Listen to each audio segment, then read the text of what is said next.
ኣብዚ ቀነዚ ኣብ ማሕበራዊ ሚድያ ዘራረብ ብዛዕባ ጉዳይ ኮይኑ ዝቐነየ ብዛዕባ መሰረት ሓፍትና ህዝውን እንተኾነ ዓርሰ ቅትለት ፈተነ ጌራ እናተባህለት ይርከብ።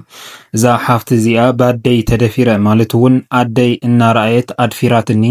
ከምኡ ድማ ኣብ ስዑዲ ዝነብራ ክልተ ኣሕዋተይ ሸይጠናኒ ብተወሳኺ ድማ ቪድዮ ሒዙ ማለት እውን ጥራ ነብሰይ ዝተቃረፀ ቪድዮ ሒዙ እናፈራርሐኒ እናበለ ዝርከብ ሓፍትና ኣብዚኣ ዝበፅሐ በደል ክብድ ዝበለ በደል እዩ ዘሎ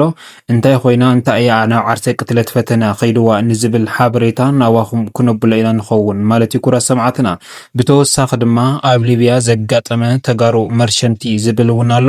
ኣብ ሊብያ ልዕሊ 52 ዝኣኽሉ ስደተኛታት ዝተረሸኑ ኣለዉ ማለት እዩ። እዚኦም ኸ እንመን እዮም ንብሉ ናባኹም እነብሎ ንኸውን ኩራ ሰማዕትና። ሰላምታና ድማ ኣይረሳዕናን። ነዚ ቻነልና እዚ ሓድሽ ዝኮንኩም ሰብስክራይብ እናወልኩም ኣባላትና ድማ ላይክ ሼር እናወልኩም መደባትና ስካብ መጨረሻ ሓቢርኩም ናጽልሑ እምበኣርከስ እዚ ኣስካሕካሒ ዝኾነ ሓበሬታ ኢና እናባኹም ክነብሎ ማለት እዩ። እዛ ሓፍትና እዚኣ ቅድሚ ዝተወሰነ መዓልቲ ማለት እውን ኣብ ማሕበራዊ ሚድያ ወፂኣ ዝተፈላለዩ ሓሳባት እንዳተነገረት ከምኡ ድማ ብማሕበራዊ ሚድያ እናተቀባበለልን እስካብ ሕጊ ዝተኸየደሉ ቃለ ምሕተት ከም ዝነበረ ዝፍለጥ እዩ። እዛ ሓፍትና እዚኣ ከም እትብሎ ትኸውን ቅድሚ 2010 ማለት እውን ስራሕ ክሰርሕ ኢላ ካብ ገዛኣ ወፂኣ ድሕሪኡ ድማ ናይቲ ዝኸደቶ ማለት እውን ምንም ኣፍልጦ ዘይነበራ ምስ ደላሊ ተራኺባ ናብቲ ስራሕ እያ ኣትያ። ኣብቲ ስራሕ ምስ ኣተዋ ድማ ኣብቲ ዝኣተወቶ ስራሕ ክልተ ሰራሕተኛታት ነይረን ትብል። እምበኣርክስ እዘን ክልተ ሰራሕተኛታት እዚአን ኣነ ምስ ኸድኹ ወፂአን ትብል። ንምንታይ ኣውፂኻየን ኣብ ዘልኽዎ እዋን ድማ ንስኺ ተኣኽልዮ እኺ ይብለን እሞ ኣነ እውን ስራሕ ደልየ ስለ ዝነበርኩ ኣብቲ ግዜ ንሱ ምንም ክብሎ ኣይከኣልኩን። ድሕሪ ክልተ ሰሙን ማለት እውን ካብ ዓደይ ከይደ ስራሕ ኣልሸ ስራሕ ካብ ዝሰርሕ ልክዕ ኣብ ክልተ ሰሙነይ ድማ ካሊእ ነገር እዩ ተፈጢሩ። እዚ ሰብ እዚ ነተን ሰራሕተኛ ምስ ኣውፅአን ካልኦት ሰራሕተኛ ክውስኽ ኣይከኣል ስራሕ ከቢድኒ እናሃለየ ድማ ዝኾነ መዓልቲ ክስተት ተፈጢሩ። እዚ ድማ ብለይቲ ናብቲ መደቀሲ መፂኡ ኣጋረይ ኣብ ኣልጋ ኣሲሩ እዩ ክደፍረኒ ክኢሉ እናደፈረኒ ድማ ቪድዮ ቀሪጹ ሒዙ ድሕሪኡ ዘሎ ህይወተይ ድማ በዚ ቪድዮ እዚ እናፈራርሐ እስካብ ዝዓለት እዚኣ ኒእኹ ይነብር ኣለኹ ትብል እዛ ሓፍትና እዚኣ ማለት እዩ። እዛ ሓፍትና እዚኣ ድሕሪ እዚ ነገር እዚ ምስ ኣጋጠማ ማለት እውን ምስ ተደፈረት ብፅቡሓይቱ ድማ ናብ ወለዳ እዩ ኸይዱ እቲ ደፋሪኣ ማለት እዩ። ናብ ወለዳ ምስ ኸደ ድማ ነቶም ወለዳ ቅርሺ እዩ ክዎም ኽኢሉ ምስ ጓልኹም ከምዚ ዓይነት ርክብ ፈፂምና ኣለና ስለዚ ድማ ፈቲዋትኒ ፈትየ እየ ድሕሪ ሕዚ ድማ ሓዳር ክንገብር ኢና ብዝብል ዘይኸውን ኣዘራርባ ነቶም ወለደይ ቅርሺ እዩ ሂቦ። እዚ ማለት ብቅርሺ ንዓየይ ደሊልኒ ማለት እዩ ትብል ዝሓፍትና። እቶም ወለደይ እውን ተስማዕሙ ይብሉ። ድሕሪ ግዜ ድማ ተደፊረ ኢለ ኣነ ስራሕ ገዲፈ ናብ ገዛይ ኣብ ዝኸድኩሉ እዋን እታ ወላዲተይ ኢለ ዝኣምና ድማ ኪዲ ናብታ ዝነበርኸያ ኣያይላትኒ ትብል እዛ ሓፍትና እዚኣ ማለት እዩ። ብዝገርም መልክዑ ናብ ገዛ እያ ኸይዳ ተደፊረ ሕማቕ ነገር በፅሒኒ ኢላ ናብ ወለዳ ክትጠርዕ ኣብ ዝኸደትሉ እዋን እያ እታ ወላዲታ ዝገበርክዮ ሰሚዕና ኢና ስለዚ ድማ ኣፍቃድና እዩ ናብታ ዝነበርክያ ኸዲላ ተመሊሳ ኣሰዲዳታ ዘላ ማለት እዩ። እዛ ሓፍትና እዚኣ ድማ ድሕሪ ኩነታት ማለት እውን ደም እናነበዐት እያ ናብቲ ዝነበረቶ ስራሕ ተመሊሳ ድሕሪ እዩ እምበኣርከስ እዚ ሕማቕ ክስተታት እውን እናቐፀለ ዝኸደ ማለት እዩ። ኩራ ሰማዕትና እዚ ሰብ እዚ ግን ናይ ኮንትራክተር ማለት እውን ሞያ ዘለዎ እንትኸውን ናይቶም ወለዳ ብቅርሺ እናደለለ ከምኡ ድማ ነተን ኣብ ስዑዲ ዝርከባ ኣሕዋት እውን ብሓደ ሓደ ሓሳባት እንዳኣመነ ናይዛ ሓፍትና እዚኣ ህይወታ ክመሳቐልን ከምኡ ድማ ዓላማ ዘይትመርሕን ከምኡ ድማ ናብ ክፍእ ዝበለ ሓደጋታት እዩ እትይዋ ማለት እዩ። ኩራ ሰማዕትና ብዝገርም መልክዑ እዛ ሓፍትና እዚኣ ከም እትዛረቦ እንተኮይኑ ዘይተደለየ ፅንሲ እያ ፀኒሳ ድሕሪ ምፅናሳ ድማ ብናይ ወለዳ ጸቕጥን ከምኡ ድማ በቲ ናይ ዝደፈራ ጸቕጥ እውን ክትወልደ ክኢላ ድሕሪኡ ድማ ኣብ ቀውሲ ዝኾነ ሓዳር ኣትዋ እናመርሐት ዝፀንሐት ሓፍትና እያ ማለት እዩ። ኩራ ሰማዕትና እዛ ሓፍትና እዚኣ ግን ኣብቲ ፈለማ እዋን ናብ ገዛ ኣብ ዝኸደትሉ እዋን ጓለይ ኣይኮንኩን እንድሕር ዳኣ ምስኡ ሓዳር ዘይትገብሪ ናብ ዝብል ደረጃ እያ እታ ወላዲታ በፂሓ ማለት እዩ። እዚ ማለት እቶም ወለዳ ብቅርሺ ሸይጦም ኣለዉ ማለት እዩ። ብጣዕሚ ብዝገርም መልክዑ ኣብ ስዑዲ እውን ክልተ ኣሕዋታ ኣለዋየን እዘን ኣሕዋታ እዚአን እውን ናይዚ ተግባር እዚ ፈፀምቲ ወይ ድማ ደገፍቲ እየን ማለት እዩ። ብዝገርም መልክዑ ናይዛ ሓፍትና እዚኣ ህይወት ድማ ብናይ ቤተሰባ ጸቕጢ ሕማቕ ህይወት እናመርሐት ዝነበረት ሓፍትና እያ ማለት እዩ።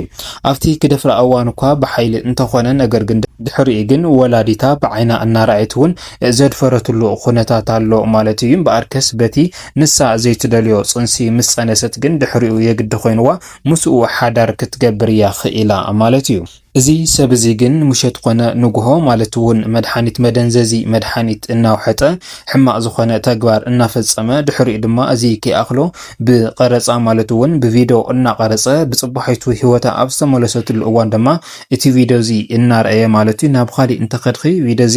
ከውፅአየ ስለዚ ድማ ክትዋረድ ኢኸ ምስ ካሊእ እውን ሓዳር ክትገብሪ ኣይትኽእልን ኢኸን እናበለ ነዛ ሓፍትና እዚኣ ኣብ ሰቆቃ ብጣዕሚ ኣብ ሓያል ዝኾነ ጭንቀትን ዝነበረላ ኩነታት እዩ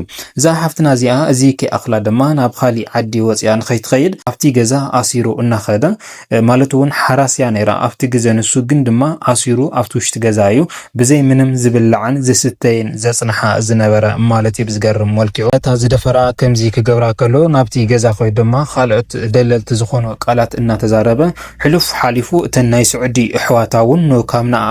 ንእዮም ከኣምኑ ክኢሎም ማለት እዩ ገዛ ይገዝአሎም ዝተፈላለዩ ቅርሺ ናብኡ ይስደድ ድሕሪ ድማ ኩሉ ናይቲ ገዛ ወናኒ ኮይኑ ማለት እዩ ባርከስ እዛ ሓፍትና እዚኣ ፀገማ ማለት እውን ዝበፅሓ ዘሎ ፀገማ ዓዊላ ምስተዛረበት ነወላዲታ ኣይ ናይተን ኣብ ስዑዲ ዘለዋ ደቀይ ገዛ ካብ ስክስን ናትኺ ህይወት ምስኣኒ ሕሸኒ ስለዚ ሙስኡ ኩኒ እንድሕር ደኣ ክግዲፍ ክዮ ግን እተን ናይ ስዑዲ ኮይነን ዝገዝኦ ገዛ ክንስእኖ ንኽእል ኢና ዝብል መፈራርሒ ቃልያ ተጠቂማትላ ማለት እዩ ኩራ ሰማዕትና ብጣዕሚ ብዝገርም መልክዑ ናይቶም ወለዲ ከኣክል ናይቲ ዝድፍራ ዘሎ ከኣክል ናይተን ኣብ ስዑዲ ዝርከባ ኣሕዋትና ግን ምፍላጥ እንዲ ብዘይ ምፍላጥ ቅርሺ እናሰደዳ ንዑ በዓል ዋና ገይረን ስለዚ ድማ ገዛ ክገዝአለን ካልእ ነገራትን ክገብር እዩ ገይርዎን ማለት እዩ ሕሉፍ ሓሊፉ ነተን ኣብ ስዑዲ ዝተገዝአለን ገዛ ሽሙ በቲ ናይቲ ዝደፈራ እዩ ዘሎ ስለዚ እዛ ሓፍትና እዚኣ ክትወፅእ ኣብ ዝሓሰበትሉ እዋን ድማ እተን ኣሕዋታ እውን ደው ኢለን እቲ ገዛ ብኣኽሰንኪ ክንስእኖ ኣይብልናን ስለዚ ክትነብረ ኣለኪ እናበለ እሳተን እውን መፈራርሒ ቃላት የን እናሃባ ዝነብራ ዘለዋ ማለት እዩ ኩብራ ሰማዕትና ብዝገ ኣብ ስዑዲ ኮይንኻ ናብዚ ቅርሺ እናተሰደደ እሞ ድማ ንሓፍትኻ ብዝደፈራ ወናኒ ጌርካ ኩሉ ነገር ክተግብር ከለኻ ብጣዕሚ ብዝገርም መልክዑ ዘይምሕሳብ እዩ ክበሃል ዝኽእል ማለት እዩ ኩብራ ሰማዕትና እዛ ሓፍትና እዚኣ ግን ነገር ልዕሊ ዓቕሚ ኮይኑዋ ናብ ሕጊ ኣብ ዘምርሐትሉ እዋን ናብቲ ሕጊ እውን ሰብ ሰዲዶም ማለት እውን ቅርሺ ብምስዳድ መፍትሒ ሲኢና እስካብ ዝዓለት እዚኣ እናነበዐት ትርከብ ናይዛ ሓፍትና እዚኣ ህይወት ብጠቕላላ እስካብ ዝዓለት እዚኣ ብጣዕሚ ሕንፍሽፍሽን ከምኡ ድማ ኣብ ሓያል ፀገምን ዝነበረ እንትኸውን ዘይድልየታ ድማ ክልተ ህፃውንቲ እያ ወሊዳ እዞም ውላዳት እዮምን ዘይተደለዩ ማለት እውን በቲ ናይቲ ዝደፈራ ሓይልን ናይታ ወለዳ ፃቕጥን እዩ ወሊዳ ዘላ ሕዚ ግን ናብ ሚድያ ወፅያ ኣብ ዝተዛረበትሉ እዋን ዝተፈላለዩ ምፍርራሓት ይበፅሓ ከም ዘሎ ተነጊሩሎ ማለት እዩ ሕሉፍ ሓሊፉ እተን ኣብ ስዑዲ ዝነብራ ኣሕዋታ እውን እናደወላ እየን የፈራርሓ ዘለዋ ብወለዳ ዳውን በቲ ዝደፈራውን እዛ ሓፍትና እዚኣ ግን ናይ ቤና መንፈስ ተሰሚዕዋ ፈተና ዓርሰ ቅትለት ገይራ እናተባሃለ እዩ ቅድሚ ዝተወሰነ መዓልታት እንዳተነገረ ዝርከብ ኣብ ማሕበራዊ ሚድያ ማለት እዛ ሓፍትና እዚኣ ኣብ ማሕበራዊ ሚድያ ወፅያ ቃለ ምሕተት ገይራ ኣብ ዝኸደትሉ እዋን እውን ፈተነ ቅትለት ክትገብር እያ ወሲና ማለት እውን ድሕር ዳኣ ዝተናገራ እቶም ወለዳ እውን ክቃትልዋ እዮም እቲ ዝደፈራ እውን ክቃትላ ስለ ዝኽእል ዓርሰ ቅትለት ክትገብር እያ ፈፂማ እናተባሃለ ብዝተፈላለዩ ሰባት እንዳተነገረ እዩ ዝርከብ ማለት እዩ ኩብራ ሰማዕትና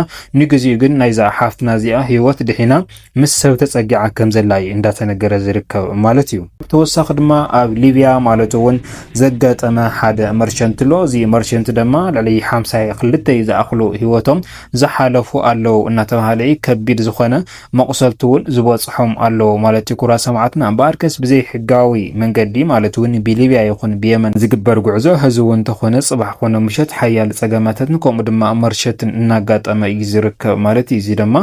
ጠጠው ኢልና ክንሓስበሉ ዝግባእ ነገር እዩ ማለት እዩ በኣርከስ ንሎሚ ዝወልናዮም ሓበሬታትና እዚኦም ይመስሉ ነይሮም ኣብ ዝቕፅል መደባትና እስካብ ንራኸብ ድማ ሰላም ሰናይ ፃኒሕቲ ይጎረልኩም